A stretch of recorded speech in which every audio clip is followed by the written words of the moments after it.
beauty of the English lakes.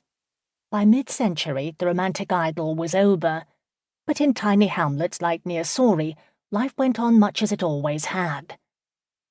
"My purchase seems to be regarded as a huge joke," Beatrix wrote to Norman's brother Harold Warne, her editor at Frederick Warne & Co. It was early October 1905, just after she had arrived at the farm. "I have been going over my hill with a tape measure." But there was little she could do to mitigate the scepticism of her Sorey neighbours. It was commonly known that Miss Potter had paid nearly twice as much for her 34-acre farm as the previous owner, a fact Beatrix herself would not discover until it was too late to renegotiate the price. Buying Hilltop Farm had been her first independent business decision, paid for mostly with her own money. Her subsequent embarrassment at the inflated price was a painful lesson. In the future she would do her homework more carefully and have a local solicitor to advise her. But nothing could diminish her joy at owning her own property. It is impossible to know when Beatrix Potter first came upon near Sorey. It may have been as early as the summer of 1882, when at the age of 16 she walked over to the market town of Hawkshead from Ray Castle on the shore of Windermere. She recorded then, "Had a series of adventures, inquired the way 3 times, lost continually, alarmed by collies at every farm, stuck in stiles, chased once by cows." She had noted the architectural details of Hawkshead's buildings. The handsome Norman church with its fine oak carving, and the little Quaker meeting house at nearby Colt House, whose door opened with a huge iron key. Several days later, Beatrix joined her parents and their guest, the orator John Bright, for a drive around Esthwaite Water. On their way around the lake, they certainly passed through the tiny hamlet. Over the next decade, the wealthy Potter family frequently came to the Lake District on holiday.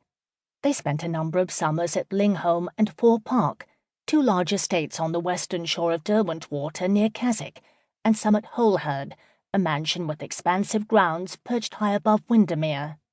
No matter where the family stayed, Beatrix explored the surrounding countryside.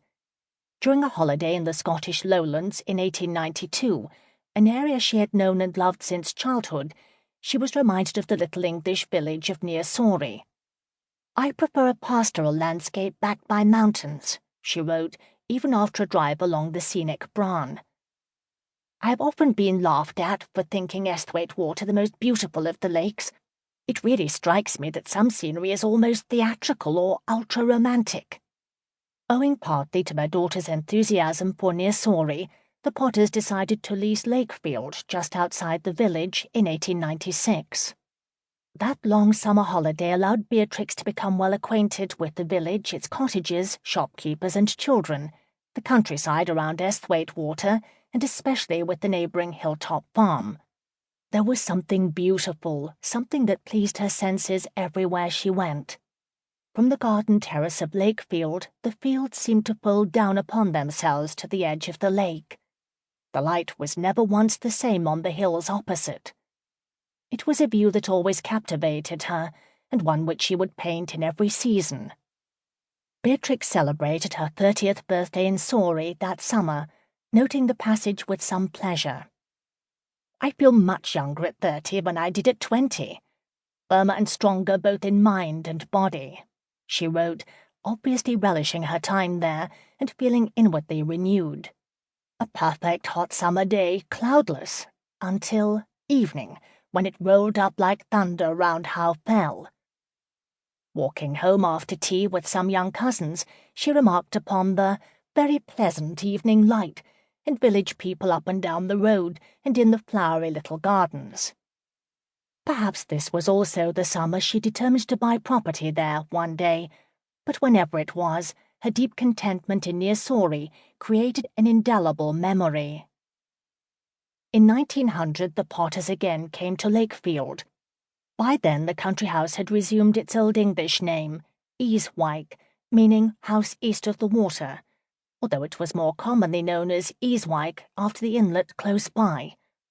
One village observer remembered that in 1900 the family came, with their servants, their carriage and pair, and Miss Potter with her pony and phaeton. Their coach